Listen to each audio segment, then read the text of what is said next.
저는 오늘 읽어드린 본문 말씀을 가지고 다윗에게 있어 골리앗은 위기가 아니라 기회였습니다 라는 제목으로 하나님의 말씀을 증거하도록 하겠습니다. 다윗과 골리앗의 이야기는 교회 다니는 성도들뿐만 아니라 교회 나오지 않은 사람들도 잘 압니다.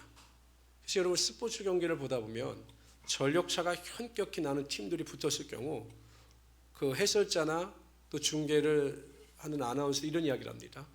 이 경기는 다윗과 골리앗의 싸움입니다라고 하는 비유를 들어 설명을 합니다. 그만큼 이 다윗과 골리앗의 이야기는 너무나 잘 알고 있습니다. 블레셋과의 전쟁에 사울 왕과 이스라엘 백성들이 참전합니다. 그런데 블레셋 군대에는 싸움을 도두는 자가 있었는데 골리앗이라고 하는 자가 있었습니다. 키가 2m 85가 넘고 그의 무기는 강력했습니다. 그래서 어느 한 사람도 그와 맞서 싸울 생각을 안 하죠. 그러니까 사울 왕과 이스라엘 백성들이 위기에 처한 겁니다. 이거는 불을 보듯 뻔한 결과였습니다. 그런데 그때 혜성과 같이 다윗이 나타나죠. 그 위기 가운데 다윗은 하나님이 주시는 믿음을 가지고 나아갑니다. 그리고 골리앗을 물리치지요. 블레셋 군대를 물리치고 이스라엘 백성들과 다윗과 사울 왕이 이스라엘 민족으로 귀환할 때 많은 여인들이 악기를 가지고 노래를 했습니다. 소고를 치고 경세라는 것이 이게 타악기입니다. 돌로 만든 타악기를 치면서 막 노래를 불렀는데 그 노래의 내용은 이렇습니다.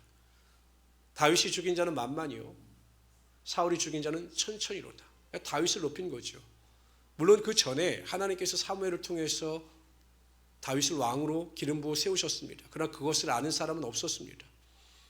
그러나 위기 가운데 그 골리앗이라는 위기 가운데 다윗이 골리앗을 물리침으로 말미암아 백성들의 마음을 살 수 있는 기회가 되었던 것입니다. 그러니까 이스라엘 백성들에게는 또한 사울에게는 위기였지만 다윗에게는 자신을 드러낼 수 있는 하나님의 영광을 드러낼 수 있는 기회가 되었던 것입니다. 제 고등학교 친구 중에 아주 친한 친구가 있습니다. 이 친구가 대기업에 들어가서 또 해외 영업 파트에 있어서 굉장히 잘 나갔어요. 그런데 윗상사가 실수함으로 말미암아 그 부처 전체 사람들이 사직을 강요받은 겁니다. 그래서 30대 초반에 결혼하자마자 30대 초반에 권고사직을 당합니다. 여러분 얼마나 황당합니까? 자기 잘못도 아니고. 그런데 권고사직을 당해서 그 대기업에서 퇴사를 당했습니다. 저에게 이야기하는데 자기는 이제 한국에 정내미가 떨어져서 못 살겠다. 그래서 캐나다 이민을 가야 되겠다고 캐나다 이민을 준비했습니다. 근데 워낙 성실하게 일을 했던 친구라 자신이 이제 물건을 납품하던 회사에서 우리 이제 그 대기업하고 거래를 하지 않겠다. 당신이 우리를 대신해서 외국에서 물건을 구해다가 우리 회사에다 좀 제공해 달라라고 다이렉트로 이 친구에게 부탁을 한 겁니다. 처음에 생각할 때는 한국을 떠나야겠다라고 생각했다가 또 그런 부탁을 하니까 그럼 한 1년만 외국에 이민 가려면 1년 정도 기간이 필요하니까 내가 1년만 열심히 하겠다라고 해서 그 사람들의 부탁을 들어줘서 열심히 했습니다. 지금은 거의 중소기업이 됐습니다. 중소기업. 근데 그 어머님이 아주 열심히 기도하시는 여의도 순복음교회 권사님이세요. 그 친구가 이야기합니다. 나에게 있어 30대 초반에 인생의 위기가 찾아왔다라고 생각했는데 오히려 그것이 내 인생의 전환점을 만드는 기회였다라고 하는 이야기를 저에게 종종 합니다. 한번 여쭤봅시다. 하나님은 저와 여러분을 사랑하십니다. 믿으십니까? 여러분들은 자녀들을 사랑하십니까? 여러분들이 아내가 아니구나. 자녀들을 사랑하십니까? 정말 사랑하지요. 그래서 항상 내가 사랑하는 자녀들이 좋은 일만 있기를 바라고 행복하게 살아가기를 원합니다. 하나님도 마찬가지입니다. 하나님은 우리를 사랑하시되 죽기까지, 예수 그리스도께서는 죽기까지 우리를 사랑하시는 하나님이 되십니다. 그래서 항상 우리 일에, 우리의 삶에 좋은 일만 생기기를 원하시는 거죠. 위기가 기회가 되게 하십니다. 뿐만 아니라 우리의 삶의 모든 일상을 통해서 하나님은 우리에게 기회를 제공하시고 또 그 기회를 통해서 하나님의 축복이 임하게 하여 주시는 것입니다. 그런데 문제는 에브리원은 아니라는 거예요.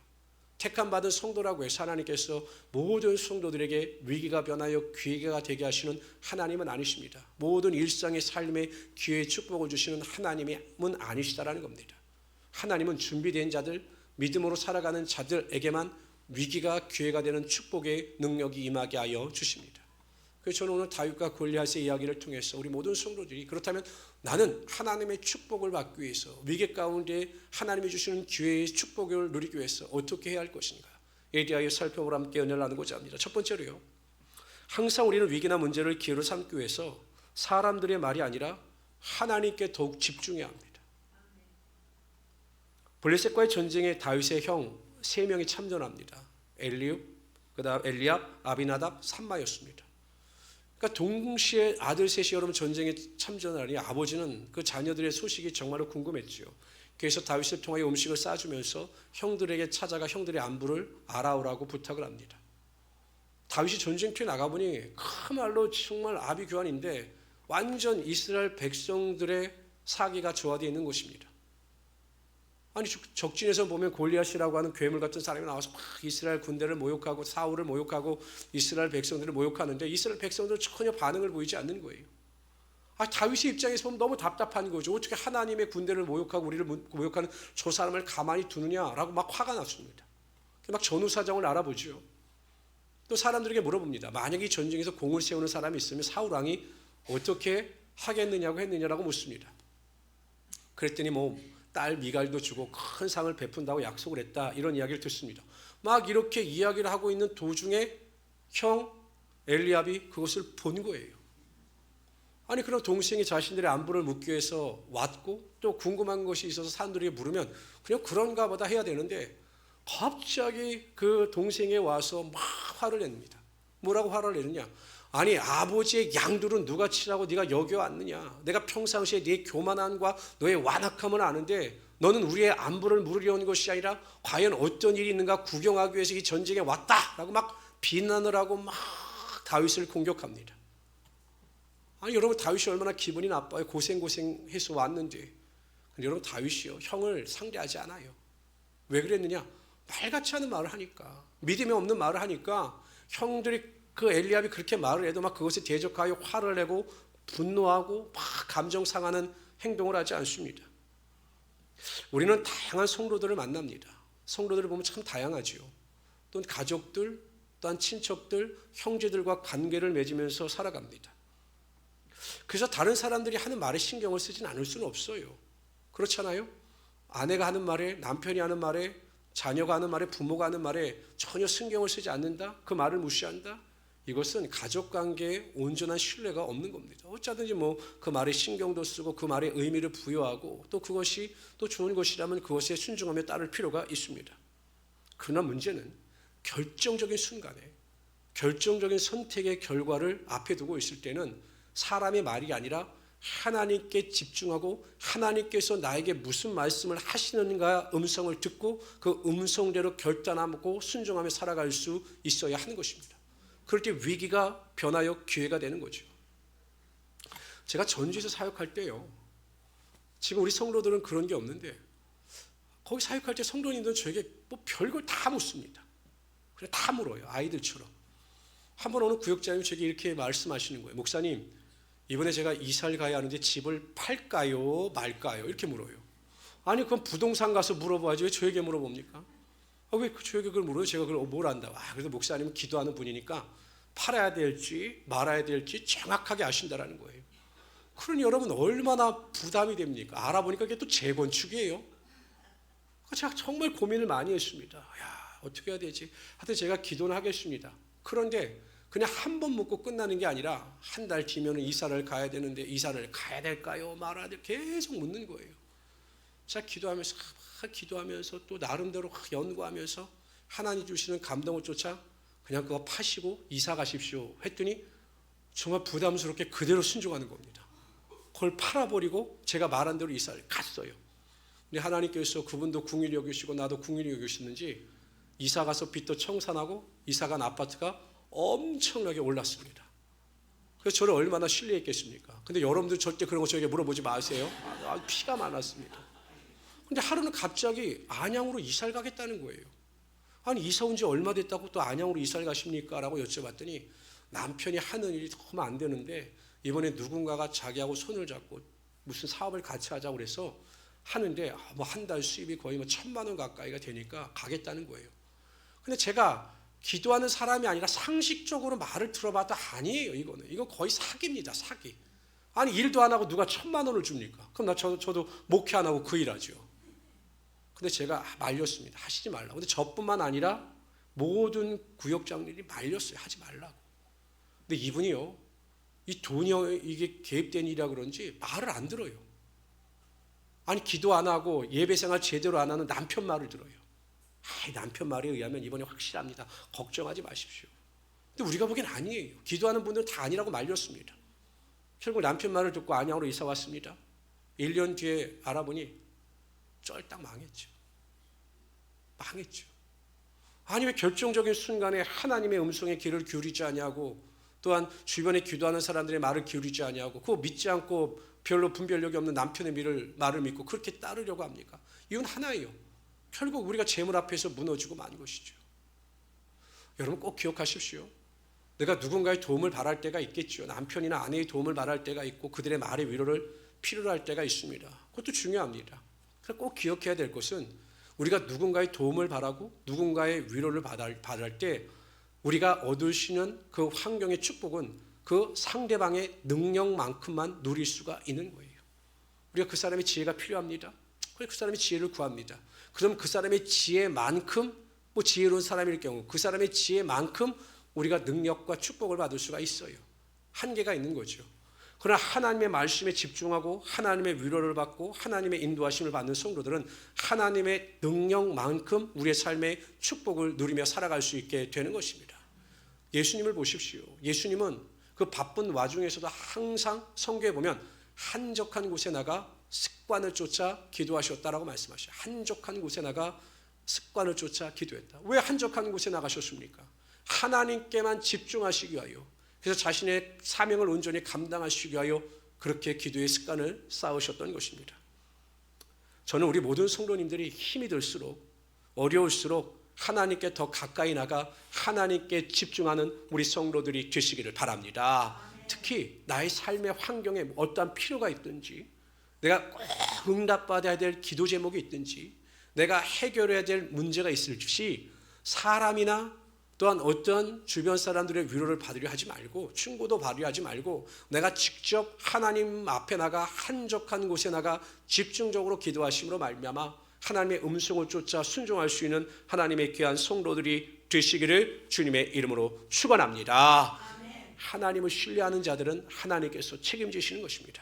두 번째로요, 우리가 항상 문제나 위기 가운데 그것을 기회로 삼기 위해서는 평상시에 하나님에 대한 경험이 충분히 있어야 합니다. 여러분, 다윗이 골리앗과 싸우겠다는 이야기를 듣고 누가 제일 기뻐했느냐? 사울왕이 기뻐했어요. 왜냐하면 그 골리앗과 싸우겠다는 사람이 한 사람도 없었거든요. 근데 누가 싸우겠다고 하니 사울 입장에서 뭐 얼마나 기뻤겠습니까? 그래서 속히 그 사람을 데리고 와라 라고 해서 데려왔습니다. 다윗을 보는 순간 기대가 실망으로 완전히 바뀌게 되죠. 왜냐하면 이쁘장하게 생긴 소년 하나니 오니 이게 여러분 골리앗과의 싸움에서 뭐 가능성이 있겠습니까? 그래서 오히려 사울왕이 말려요. 뭐라고 말리냐면 이렇게 이야기합니다. 네가 나가서 저 블레셋 사람과 싸울 수 없다. 왜냐? 내가 보니 너는 소년이다. 아직 싸움을 경험해보지 못한 소년이다. 맞죠?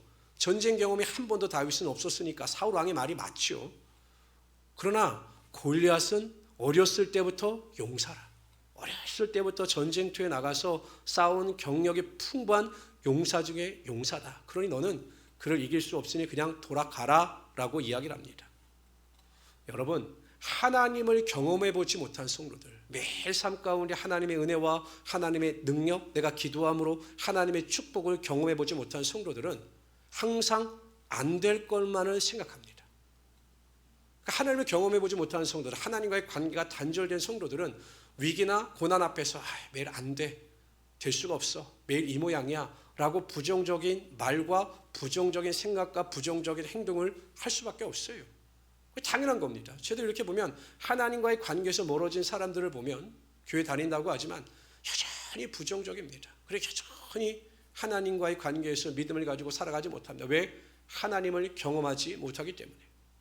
그런데 여러분, 다윗은 이 사울 왕과 전혀 다른 반응을 보입니다. 사울 왕이 노할 때 아니다라고 반박합니다. 그래서 그 반박의 근거를 이렇게 내세웁니다. 주의 종이 아버지의 양을 지킬 때 사자나 곰이 와서 양떼에게 새끼를 물어가면 내가 따라가서 그것을 치고 그 입에서 새끼를 건져내었고 그것이 일어나를 해하고자 하면 내가 그 시험을 잡고 그것을 쳐 죽였나이다. 주의 종이 사자와 곰도 쳤은즉 살아계시는 하나님의 군대를 모욕한 이 할례받지 못한 블레셋 사람이리까 그가 그 짐승의 하나와 같이 되리이다. 또 다윗이 이르되, 이게 고백입니다. 여호와께서 나를 사자의 발톱과 곰의 발톱에서 건져내셨은즉 이 블레셋 사람의 손에서도 건져내시리이다.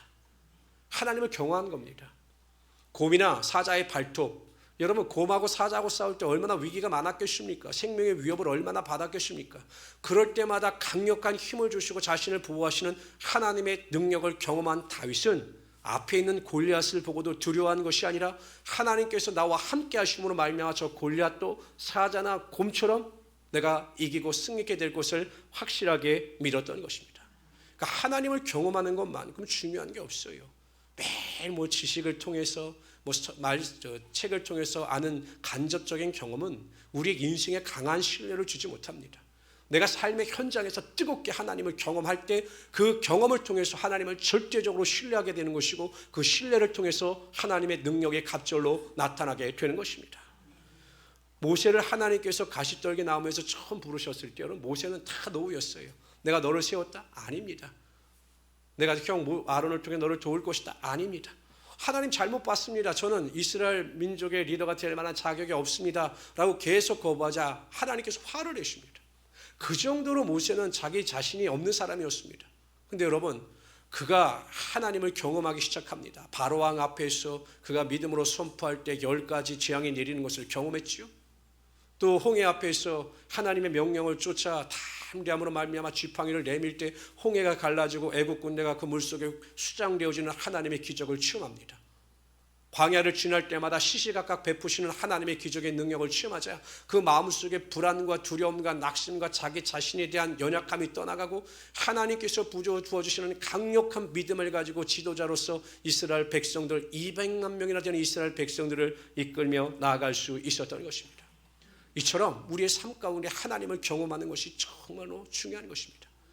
말로 아무리 화려한 말을 하고 말로 그렇단 말을 해도요, 척 보면 압니다. 하나님을 경험한 사람과 하나님을 경험하지 못한 사람과는 척 보면 아는 것입니다.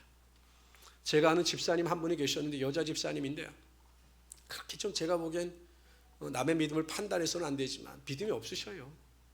가끔 주일도 자꾸 빼먹고 놀러 다니기도 하시고 이런 분이 한 분 계셨습니다. 우리 교회 분은 아니신데요. 근데 하루 전화가 왔어요. 제가 본인이 이제 수술을 받으러 들어간다는 거예요. 저는 깜짝 놀랐어요. 큰 무슨 문제인 줄 알고 그랬더니 그 위에 종양이 있는데 악성은 아니고 양성 종양이 있는데 전신 마취를 하고 그 종양을 제거해야 되니까 목사님 기도해 주십시오. 너무나 제가 두렵습니다. 막 이런 말씀을 하시더라고요. 그래서 제가 알았습니다. 제가 기도하겠습니다. 그분을 위해서 기도했습니다. 얼마 뒤에 연락이 왔어요. 이거 목사님 기도해 주셔서 무사히 제가 수술을 잘 마쳤습니다라고 이야기를 합니다. 근데 좀 바뀌었더라고요. 말투도 그렇고 말하는 것도 그렇고 좀 바뀌었어요. 집사님 그래도 어떻게 말하는 모습이나 좀 태도가 바뀌셨네요 라고 여쭤봤더니 본인이 하나님을 만났다는 거예요. 그래서 어떻게 만나셨습니까? 라고 여쭤봤더니 수술하는 게 너무 두려워서 수술실에 들어갈 때 정말 하나님 나를 도와주시고 고통 없이 안전하게 수술이 이루어지게 해주십시오라고 정말 간절히 기도했는데 정말 하나님께서 자신을 이렇게 포근하게 안아주시는 것을 경험하고 그 마음속에 절대 평안이 와서 수술을 무사히 마칠 수 있었다라고 간증을 하시더라고요. 그렇게 하나님을 경험하고 나니까 그렇게 주일 성수도 가끔 어기시던 분이 철저히 주일 성수하시고 믿음 안에서 살아가는 모습을 제가 보았습니다. 나의 하나님에 대한 고백이 있어야 합니다. 나의 하나님에 대한 고백. 그것이 무엇이냐? 내가 오늘이라고 하는 현재 속에서 여기라고 하는 현재의 장소에서 하나님을 끊임없이 만나고 내가 경험한 하나님을 고백할 수 있어야 한다는 것입니다. 우리 어머니, 우리 아버지, 우리 부모가 경험한 하나님이 아니라 나의 삶 속에서 내가 믿음으로 기도하고 내가 정말 하나님을 찾고 찾았더니 나를 만나주시고 문제를 해결해 주시고 나를 위로하시는 하나님을 경험할 수 있어야 한다는 것입니다. 여러분, 하나님을 경험하지 않으니까 제가 보면 과거의 상처나 고통으로부터 벗어나지 못하는 분들이 정말로 많아요. 왜 하나님을 경험하고 그런 하나님이 나와 함께 하시는데 왜 그 잘못된 굴레에서 벗어나지 못할까? 하나님을 뜨겁게 경험하지 못하기 때문입니다.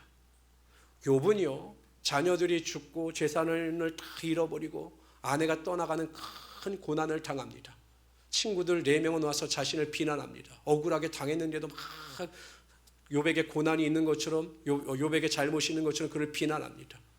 나중에 하나님께서 그 모든 것을 회복시켜 주시죠. 자신의 억울함을 다 해소시켜 주십니다. 그때 욥이 이렇게 고백합니다. 다 같이 읽어봅시다. 시작. 내가 주께 대하여 귀로 듣기만 하였사오나 이제는 자신이 하나님을 더욱 뜨겁게 만났음을 고백하는 것입니다. 하나님, 제가 고난당하기 이전에는 귀로만 들었습니다. 하나님에 대한 소식과 하나님에 대한 은혜를 귀로만 들었었는데 내가 비로소 이 고난을 통해서 하나님을 눈으로 뵙니다. 하나님을 뜨겁게 경험합니다. 하나님이 나의 하나님이 되시고 하나님이 나를 도우시는 분이시라는 것을 내가 다시 한번 경험하게 되었습니다 라고 고백하고 있는 것입니다. 제가 왜 큐티를 강조합니까? 큐티는 오늘 삶의 현장에서 하나님을 만날 수 있는, 내가 하나님을 경험할 수 있는 가장 좋은 선물을 제공하기 때문이죠. 매일 내가 하나님 말씀을 읽고 그 말씀에서 살아가고자 노력할 때 하나님 그 말씀을 통해서 또한 여러 가지 삶의 환경을 통해서 나를 만나주시고 하나님을 경험할 수 있는 은혜와 축복이 우리의 삶 가운데 임하게 하여 주시는 거죠. 저는 우리 모든 성도님들이 매일 하나님을 만나는 축복을 누리며 살아가기를 바랍니다. 그럼 여러분, 이렇게 사람을 만나보면요, 자기 자신에게 자신이 없는 사람은 I 메시지를 못 전해요. I 메시지는 나에 대한 이야기거든요. 내 이야기. 그러니까 내가 살아온 과정이나 나의 삶 속에서 일어났던 모든 일들에 대해서 그냥 담담히 내 이야기를 할 수 있어야 합니다. 이것도 긍정적인 에너지고요. 그런데 어떤 사람 만나면 항상 U 메시지입니다. 다른 사람이 이야기를 합니다. 우리 어머님이, 우리 형이. 왜냐하면 가정에서 자신만 못됐고 우리 누나나 우리 형이나 우리 부모님은 잘 살고 훌륭하게 살고 있기 때문에 내 이야기를 못하고 항상 다른 사람의 이야기를 하면서 살아갑니다. 신앙도 마찬가지죠. 내 이야기가 있어야 되는 거예요. 내가 만난 하나님에 대한 이야기가 있어야 하는 것입니다. 그런 이야기와 경험이 많으면 성도들끼리 만나서도요, 이게 간증이고 하나님의 영광을 드러낼 수 있는 축복이 되는 겁니다. 그러니까 내가 경험한 하나님에 대한 이야기가 없으니까 항상 다른 이야기만 하는 거죠. 남의 이야기만 하고 엉뚱한 이야기만 하는 것입니다. 신앙에 대한 I 메시지, 나에 대한 신앙의 고백과 경험에 대한 선포가 있어야 우리의 삶을 통해서 온전히 하나님을 증거하며 살아갈 수 있고 그 은혜로 말미암아 이 세상을 넉넉히 이기며 살아갈 수 있게 되는 것입니다. 저는 우리 모든 성도님들이 이러한 믿음을 가지고 매일 하나님을 만나며 살아가시는, 또한 하나님을 경험하시는, 기도 가운데 응답하시는 그런 하나님을 경험하는 우리 귀한 성도들이 되시기를 주님의 이름으로 축원합니다. 세 번째로요, 우리가 항상 문제나 위기 가운데 그것을 기회로 삼기 위해서는 결국 우리에게 흔들리지 않는 믿음이 있어야 합니다. 믿음. 여러분, 골리앗을 직접 봤을 때 다윗이 멀리서 보던 골리앗과 가까이서 보는 골리앗은 달랐을 거예요. 여러분 생각해보면 2m 85면 엄청 크거든요.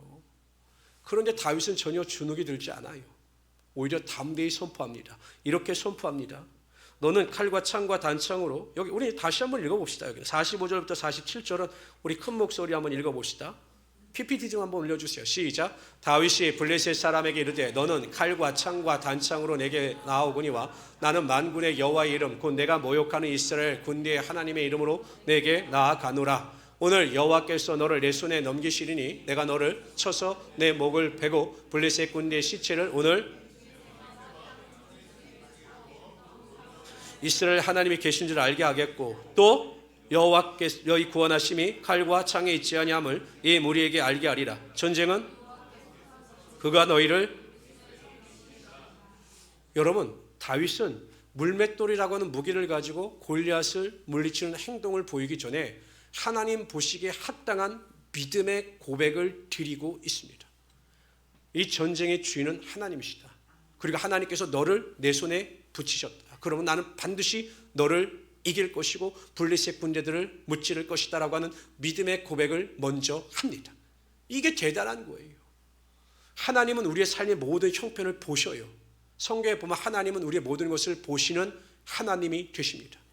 그런데 뿐만 아니라 하나님은 들으시는 하나님이십니다. 우리의 믿음의 고백을 들으시고 우리의 믿음의 기도를 들으시고 우리의 믿음의 선포를 들으시고 그 들으신 대로 우리의 삶에 하나님의 은혜와 능력이 나타나게 하여 주십니다.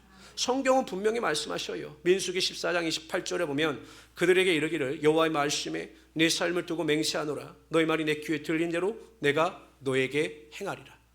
우리 말이 하나님의 귀에 들린 그대로 하나님께서는 행하시겠다라는 것입니다. 요한복음 9장 31절에 보면 하나님이 죄인의 말을 듣지 아니하시고 경건하여 그의 뜻대로 행하는 자의 말을 들으시는 줄을 우리가 아나이다. 하나님의 뜻대로 행하시는 자들의 말을 들으신다는 거예요. 믿음의 고백을 들으신다는 것입니다. 그러므로 항상 우리가 긍정적이고 소망적이고 믿음의 말을 해야 하는 것입니다. 우리 눈으로 볼 때는 삶이 정말 힘들어요. 어려워요. 탄식과 절망이 흘러넘칩니다. 그러나 그럼에도 불구하고 우리가 믿음의 선포라는 것입니다. 하나님 다 잘되게 하심을 감사합니다. 고난이 변하여 축복이 되게 하시고 내 기도 가운데 응답하여 주심을 정말로 감사합니다. 내 병을 고쳐주심을 정말로 감사합니다. 우리 자녀가 잘되게 하심을 정말로 감사합니다 라고 믿음의 고백을 드리게 되면 하나님은 환경이 아니라 우리의 믿음의 말을 들으시고 그 믿음의 말대로 되는 역사가 나타나게 하여 주시는 것입니다. 뿐만 아니라 우리가 믿음의 말을 해야 하는 중요한 두 번째 이유가 있습니다. 그것은 우리가 말하는 대로 우리의 신체나 우리의 생각이 반응한다는 거예요. 여러분 우리가 뇌가 굉장히 섬세하죠. 그러나 또한 한편은 뇌가 굉장히 멍청하다고 합니다. 그러니까 환경을 인식하는 그 뇌의 판단 기준은 자신들이 인식하고 자신들이 느끼는 대로 뇌가 반응하는 것이 아니라 외적인 반응에 의하여 반응한다는 거예요. 그러니까 우리가 어떤 말을 하느냐에 따라 뇌가 반응한다는 거예요. 그러니까 지금 너무 힘들어요. 뭐 물질적으로도 힘들고 여러 가지 환경이 힘들어요. 그래서 우리가 아휴 힘들다, 매일 힘들다, 아유 짜증이 난다, 아유 진짜 보기 싫다, 내가 진짜 하루하루 사는 게 지옥이다 이러면 뇌는 그것을 그대로 인식해서 우리의 삶의 환경이 지옥같이 느끼게 한다는 거예요. 그러니까 인생이 더 힘들죠. 그런데 우리가 말을 바꿔서 환경은 정말 힘들어요. 그런데 우리의 말을 바꾸는 겁니다. 아유 그럼에도 나에겐 소망이 있지. 하나님이 계시니까 이 상황은 영원히 가지 않을 거야. 하나님께서 이 상황을 바꿔주실 거야. 나는 행복해, 나는 기뻐, 나는 즐거워. 말을 바꾸면 뇌가 그것을 인식해서 우리의 온몸의 호르몬을 바꾼다는 거예요. 그래서 환경은 어려워도 우리 마음 가운데 알 수 없는 기쁨이 있고 알 수 없는 소망이 있고 알 수 없는 즐거움이 흘러넘치게 하여 준다는 거죠. 한번 시험해 보십시오. 오늘부터 집에 가셔서 정말 내가 인생을 힘들게 살고 싶다. 그러면 매일 이렇게 말하십시오. 미치겠네. 짜증나네. 죽겠네. 맨날 이 모양이야. 집구석이 왜 이래? 맨날 부정적인 말을 하면 아마 여러분의 삶이 지옥으로 바뀌게 될 것입니다. 그러나 그럼에도 불구하고 항상 긍정의 말 웃으면서 정말 좋네. 잘 될 것 같은데 아유 내가 직장에서도 행복한 직장생활을 할 것 같은데 내가 물질이 부족한데 하나님께 채워주실 것 같은데 야, 난 정말 행복하다라고 하면 여러분의 삶이 천국으로 바뀌게 되는 것입니다. 저는 우리 모든 성도님들이 세상 사람들과 똑같은 잘못된 언어 습관이 아니라 믿음의 말, 소망의 말, 그 선포의 말을 통해서 하나님께 영광 돌리며 살아갈 수 있는 우리 성도들이 되시기를 주님의 이름으로 축원합니다. 그런데 여러분 다윗의 위대한 점은 자신의 신앙이 말로만 그친 것이 아닙니다. 행동으로 나타내 보이는 거예요. 그렇게 될 것을 믿고 골리앗과 맞서 싸웁니다. 물맷돌을 던집니다. 그랬더니 그 물맷돌이 골리앗의 이마에 박혀 쓰러지게 되고 그 골리앗의 칼을 가지고 골리앗을 죽이는 하나님의 기적의 능력을 체험하게 되었던 것입니다. 그런데 오늘 본문에 보면 다윗의 믿음의 특징을 보여주는 몇 가지 고백이 있습니다. 45절에 보세요. 하나님의 이름으로 내게 나아가노라. 46절에 보면 오늘 여호와께서 너를 내 손에 넘기시리니. 47절에 보면 전쟁은 여호와께 속한 것인지 그가 너희를 우리 손에 넘기시리라. 다윗은 하나에서부터 10까지 다 하나님께서 하심을 인정하는 것입니다. 내 노력이나 수고가 아니라 내가 믿음으로 나아갈 때 하나님께서 자신을 통하여 일하심을 믿고 하나님께 모든 것을 맡기며 나갔던 것입니다. 우리가 신앙을 곰곰이 잘 생각해 보면 여러분 우리 신앙도요 결국 우리의 힘과 능력으로 하는 것이 아니라 하나님의 은혜로 하는 것입니다. 요한복음에 보면 예수님께서 요한복음에 보면 양과 목자에 비유하셔요. 예수님 우리의 목자가 되신다라고 말씀하셔요. 그러면서 양들은 목자의 음성을 안다라고 또 말씀하시죠. 이 양이라고 하는 동물은 굉장히 시력이 나쁘다라고 합니다. 그래가지고 그 앞에 있는 그 다른 양의 그 궁뎅이밖에 안 보일 정도로 굉장히 시력이 나쁘대요. 그래서 그들이 몰려다니는 이유가 뭐냐? 안 보여서 몰려다니는 거예요. 누구의 음성을 쫓아? 목자의 음성을 쫓아 이리저리 왔다 갔다 하는 겁니다. 근데 여러분 생각해 보십시오. 만일 양들 중에 목자의 음성을 분별하지 못하여 자신의 생각대로 움직였다가는 맹수의 밥이 되는 것이 뻔한 이치였습니다. 우리 인생도 마찬가지예요. 우리 인생이 힘든 이유는 내가 하려고 하기 때문에 힘든 겁니다. 내가 하려고 하기 때문에 힘든 거예요. 그냥 하나님께 맡기고 하나님께서 이끄시는 대로 이리저리 인도하심을 못 쫓아 살아가게 되면 하나님께서 그 맡기심의 축복을 통해서 우리의 삶에 하나님의 인도하심과 보호하심의 능력이 나타나게 하여 주시는 거죠. 예전에 한번 우리 하경 형제 우리 수련회 한번 답사 갔다가 바다에서 거꾸로 떠본 적 있으시죠?